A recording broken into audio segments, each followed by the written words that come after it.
بسم الله بدينا وعلى النبي وآله صلينا. أفلح من صلى على محمد وآل محمد. شلونكم حبايبي؟ شخباركم؟ عساكم تكونون بخير وصحة وعافية وراحة بال، اللهم آمين. طمنوني عنكم، شخباركم؟ وهنا يا حبيباتي حبيت أنزل لكم طبعا هذه الروتين مال أمس الأربعاء. وهنا يا حبيباتي جيت أسوي مطبق سمك وتمن أصفر وحشو. ويا بنات هذه الحشو كلش ينفع وكلش حلو، يعني ينفع مثل إذا يجيك خطار وما عندك أي شي تسوينه، عادي يا بنات تسوين حشو مال سمك وتقلين سمك وتخلينه على التمن، كلش حلو يا بنات. يعني شلون تقولون كشخة ما تتفشلين من عنده إذا سويتيه لخطارك. وهنا يا بنات مثل ما شفتوا لي بداية الفيديو أحمس البصل وأضيف عليه بهارات كارو وكركم، وأضيف عليه ملح حتى شنو ويذوب عندي البصل، وضفت عليه الكشمش. طبعا يا بنات أهم شي تضيفين عليه كشمش، هو ينطي إضافة حلوة إليه. وهنا يا بنات مثل ما شفتوني جيت وضفت عليه ماي، يعني ما اخلي كلش يغطي الماي، لا هيك على النص. وهنا يا بنات جيت وقليت هذه السمكات مالتنا، وما اسولف لكم على الطعم مالهن الحمد لله والشكر، لان كان السمك مالنا تازه الحمد لله. وهنا يا بنات جيت ورجعت على الحشوه مالتي طبعا، وشفتها هنا بعد ما شلون تقولون الماي مالتها تبخر، جيت ضفت لها هنا دبس الرمان يا بنات. هذه يعني اختيارية، تحبين تضيفين أو ما تحبين تضيفين. وهنا فلفل حار خليت، فلفل أسود. وهنا يا بنات هذه البهارات اللي سويتها وياكم وعلمتكم على الطريقة مالتها فقط، هي هاي، ما بعد ما أضيف لها أي شيء يا بنات. هنا من أشوف أنها بهالشكل صارت أجي أطفي النار عليها واخليها على صفحة. طبعا أنا أول ما أبدي أسوي الحشو وأخليه على صفحة وأذبن، يعني شلون يقولون السمك على النار. وهنا الحمد لله والشكر بعد ما شفتوني وخلصت أحمد الله وشكره، كترت الحشو مالته على صفحة وإجيت أطبخ التمن. ويا بنات هذه طبعا طبخ التمن كلش بسيط وسهل، ويعني شلون تقولون حبيت طبخه أصفر، وهو يا بنات يعني ما ينفع وياه إلا أصفر. وإن شاء الله راح يعني تشوفون بنهاية الفيديو شلون شكله حلو، يعني ينطي شكل التمن الأصفر ويا الحشو ينطي شكل حلو. وهنا الحمد لله بعد ما استوى من الماي وجيت أقلبه بهالشكل. يا بنات أنا أخلي التمن يستوي كلش على راحته وأخليه ينشف من الماي، يلا أبدي أقلبه، ويعني شلون تقولون أحوس بيه، أبد ما أقلبه إذا بيه ماي. وهنا نشوفوا لي هذه الحمد لله هذه الحشوة مالتي بهالشكل، وهذه السمك مالتي هم قليته وجيت يعني شلون تقولون امتانية بس بحسون ان شاء الله يجي بالسلامة ونصب قدانه الحمد لله، يعني شلون تقولون جهز قداي. وهنا يا بنات شوفوا لي التمن ما شاء الله شلون صاير حبة حبة، يعني شلون تقولون حبة بيضة وحبة صفرة. وهنا أنا اجيت وصبيت قدانه الحمد لله، وعلينا وعليكم بألف عافية، وتمنيتكم ويانا يا حبايبي.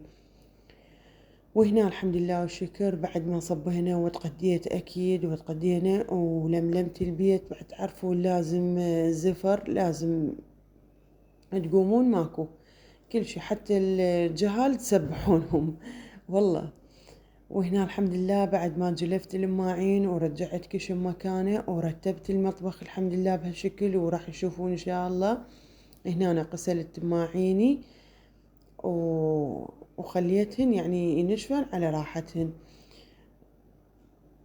شلونكم يا حبايب؟ طمنوني شخباركم، ان شاء الله تكونون بخير، وقولوا لي فيديوهاتي جاي تعجبكم لا ان شاء الله يا رب تعجبكم. واذا عجبتكم ما تنسوني باللايك والاشتراك اكيد بقناتي، واريد تعليقات حلوة مثلكم يا حبايبي حتى تفرح قلبي وتعطيني حافز حتى انزل لكم اكثر واكثر ان شاء الله يا بنات. وكلش حابة اشكر كل شخص يدز لي تعليق ويدز لي شو تقولون يعني يشجعني، كلش ما مقصرين وياي البنات، فدوى اروح لكم ان شاء الله لكم بالمثل إن شاء الله يا ربي، ورحم الله والديكم وما قصرتوا وياي.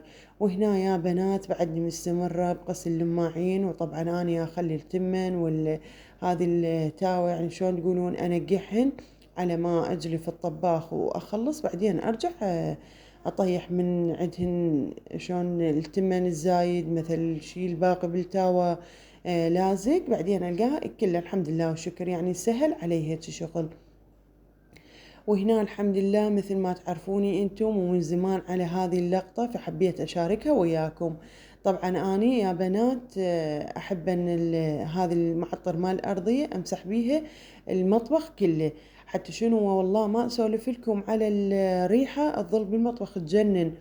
هنا أنا طبعا ورا ما جلفت طباخي وخلصتها وغسلت عيونها وغسلت هاي سبايات مالاتهن ما أعرف شو يسمونهن والله يا بنات أتخربط بيهن.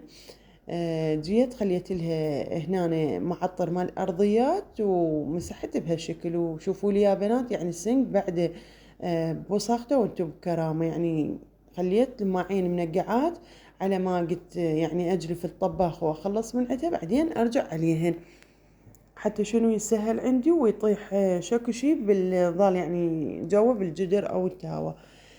وهنا أنا طبعا هذه العجانة مالتي أقطيها أنا بهالشكل أخليها.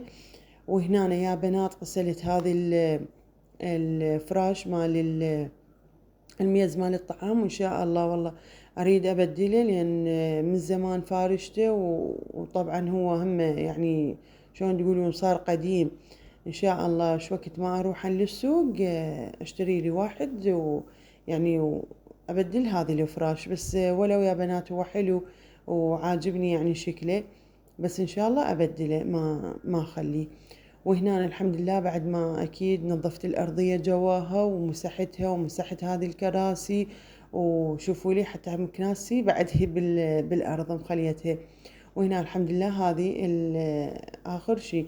وهنا يا بنات حابة أقول لكم يعني شوفوا إذا تسوون سمك قلي أو أي زفرة بالبيت يا بنات ما عليكم، بس حرقوا شوية حرمل ما شاء الله يعني تظل الريحة بالبيت حلوة، وريحة الزفرة يعني يقضي على ريحة الزفرة الحمد لله. وهنا يا بنات اجا ابو حسونو جايب لي 4 كيلو من البامية ما شاء الله، وقلت يلا مدام جايب لي 4 كيلو من البامية لاقيها والله رخيصة الكيلو على 4، وجابالي خطية فقلت يلا خليه هاي أول مرة أجربها، ويعني شلون يقولون أفرزن، لأن أنا يا بنات كلش ما أفرزن، أقول أنا حاليا من شوية ضالة بالأسواق ونشتريها يعني جاهزة وحلوة وما بيها شي. وهنا يا حبيباتي هذه العصر كلش بعد ما خلصت حبيت أدلل زوجي وسويت له هذه قطعة مال الكيك، وهذا الكوفي كلش يحبه هو، وعلينا وعليكم بألف عافية واللي هنا ويخلص روتينا، ومع السلامة، ولا تنسوني باللايك والاشتراك، وكلش أحبكم. باي باي.